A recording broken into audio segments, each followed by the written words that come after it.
तो हेलो दोस्तों, मैं प्रिंस। और अगर आपको मेरी इंटरेस्टिंग वीडियो देखनी है पढ़ाई से रिलेटेड तो आप मेरे चैनल को सब्सक्राइब कर दीजिएगा। और मेरे चैनल का नाम है यूपीएससी विद एनसीईआरटी बुक।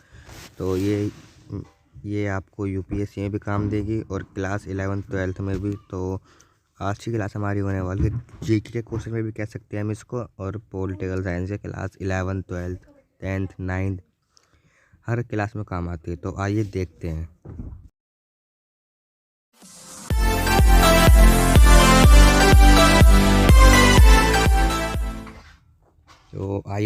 पहला क्वेश्चन हमारा ये है कि भारत के संविधान को विभिन्न देशों के प्रावधानों को मिलाकर बनाया गया है। जो भारत का संविधान है उसको विभिन्न देशों से लिया गया है। तो आइए हम देखेंगे इसके बारे में। और हमारा सेकंड क्वेश्चन ये है कि किस देश से कौन कौन सा संविधान लिया गया है, यानी कि कौन से देश से हमने कौन सा संविधान लिया गया है डॉक्टर भीमराव अम्बेडकर जी ने। और तीसरा क्वेश्चन हमारा ये है कि भारत के संविधान को बनने में कितने पैसे लगे। और चौथा क्वेश्चन हमारा ये है कि भारत छोड़ो आंदोलन की घोषणा कब हुई। तो भारत छोड़ो आंदोलन की घोषणा कब हुई थी ये अभी हम देखेंगे। और पांचवा क्वेश्चन हमारा ये है कि भारत का संविधान 2 नवंबर 1949 को बनने के बाद भी 26 जनवरी 1950 को लागू क्यों हुआ। तो ये हमारा पांचवा क्वेश्चन बहुत ही इम्पोर्टेंट है। तो आइए देखेंगे हम कि क्यों हुआ था। तो पहला क्वेश्चन हमारा ये था कि भारत के संविधान को विभिन्न देशों के प्रावधानों को मिलाकर बनाया गया है। कौन कौन से देश से हमने कौन सा संविधान लिया गया। वैसे तो हमने बहुत ही देश से संविधान को लिया गया है, पर मैं जो हमारी एनसीईआरटी बुक में पूछे जाते हैं अधिकतर वो मैंने लिखे हैं अभी। तो आइए देखते हैं। सबसे पहला हमारा ब्रिटिश का संविधान, और दूसरा हमारा अमेरिका का संविधान, तीसरा आयरलैंड का संविधान, और चौथा कनाडा का संविधान, पांचवा फ्रांस का संविधान, छठा दक्षिण अफ्रीका का संविधान, और सातवां जर्मनी का संविधान। तो ये हमें 10th में पूछे जाते हैं, 11th में भी और 12th में भी। तो दोस्तों दूसरा क्वेश्चन हमारा ये है कि किस देश से हमने कौन सा संविधान लिया है। ब्रिटेन के संविधान से हमने सार्वधिक मत के आधार पर चुनाव में जीत का फैसला, यानी कि प्रथम खंबा पार प्रणाली। और दूसरा है सरकार का संसदीय रूप में बनना। और तीसरा कानून के शासन का विचार एवं व्यवहार। और चौथा विधायपालिका में अध्यक्ष का पद और उसकी कार्यभूमि का प्रदर्शन आदि। कानून निर्माण की विधि का नियम, एकल नागरिकता का सिद्धांत। तो ऐसे ही हम आगे पढ़ेंगे।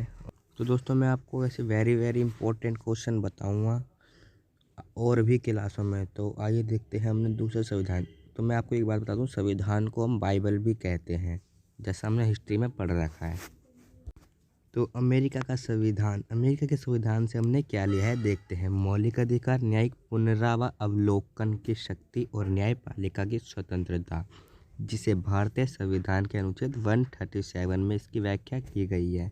सेकंड है कि उपराष्ट्रपति पर महाभियोग और जजों को हटाने की प्रक्रिया भारतीय संविधान अनुच्छेद 61 के तहत राष्ट्रपति पर भी महाभियोग लगाया जा सकता है। तो महाभियोग क्या होता है मैं आपको अगली क्लास में बताऊंगा। दोस्तों नेक्स्ट है कि आपातकाल अनुच्छेद 360 के तहत इसकी व्याख्या की गई है।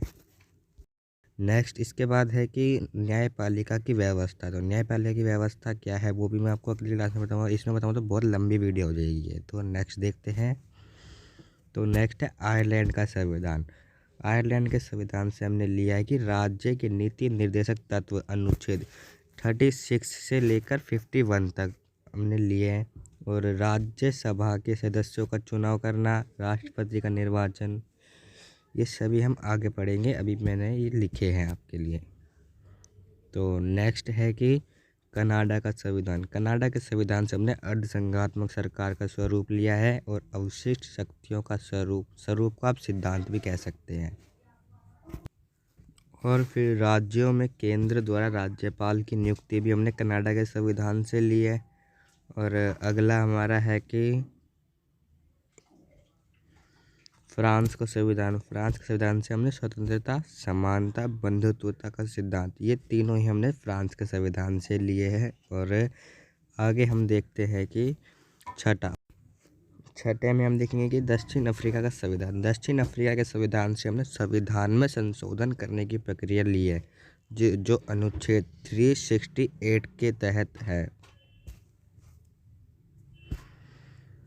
और अनुच्छेद को इंग्लिश में आर्टिकल भी कहा जाता है। 7वां जर्मनी का संविधान। जर्मनी के संविधान से हमने आपातकाल अनुच्छेद 352 से लेकर 356 तक, राष्ट्रीय आपातकाल और राज्य आपातकाल।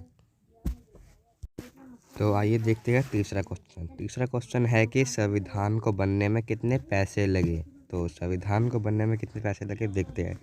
तो जैसा कि दोस्तों आप जानते हैं कि संविधान सभा की पहली बैठक 9 दिसंबर 1946 को नई दिल्ली के कॉन्स्टिट्यूशन हॉल में हुई थी। संविधान बनने में 63,96,729 रुपये खर्च हुए। और दोस्तों संविधान निर्माण की प्रक्रिया में 2 साल 11 महीने 18 दिन लगे। तो संविधान बनने में हमें 2 साल 11 महीने 18 दिन लगे थे, जैसा कि आप जानते ही हैं। तो चौथा क्वेश्चन हमारा दोस्तों है कि भारत छोड़ो आंदोलन की घोषणा कब हुई। भारत छोड़ो आंदोलन की घोषणा द्वितीय विश्व युद्ध के समय 8 अगस्त 1942 को आरंभ हुआ था, जैसा कि आप जानते ही हैं। और यह एक आंदोलन था जिसका लक्ष्य भारत से ब्रिटिश साम्राज्य को समाप्त करना था। यह एक आंदोलन महात्मा गांधी द्वारा अखिल भारतीय कांग्रेस समिति के मुंबई अधिवेशन में शुरू किया गया था। तो अब आपको पता लग ही गया होगा कि भारत छोड़ो आंदोलन की घोषणा कब हुई। जैसा कि आप जानते हैं द्वितीय विश्व युद्ध 6 साल चला था, 1939 से लेकर 1945 तक। तभी 8 अगस्त 1942 को भारत छोड़ो आंदोलन की घोषणा हो गई थी, जो महात्मा गांधी द्वारा की गई थी। तो दोस्तों आपको अगर मुझसे कुछ क्वेश्चन पूछना हो तो आप मुझे इंस्टाग्राम पे मैसेज कर सकते हैं। प्रिंस वर्मा 6200 मेरी यूज़र आईडी है। और मेरे यूट्यूब चैनल को सब्सक्राइब कर दीजिएगा, UPSC विद NCERT बुक। तो जो हमारा 5वां क्वेश्चन था उसके लिए मैं एक सेकंड पार्ट लाऊंगा जो काफ़ी लॉन्ग है, इस बारे मैंने इसमें नहीं बता पाया। तो मुझे उम्मीद है आप नेक्स्ट पार्ट भी देखेंगे। तो आइए मिलते हैं नेक्स्ट पार्ट में। तो दोस्तों वीडियो को लाइक कर दीजिएगा और वीडियो को शेयर कर दीजिएगा।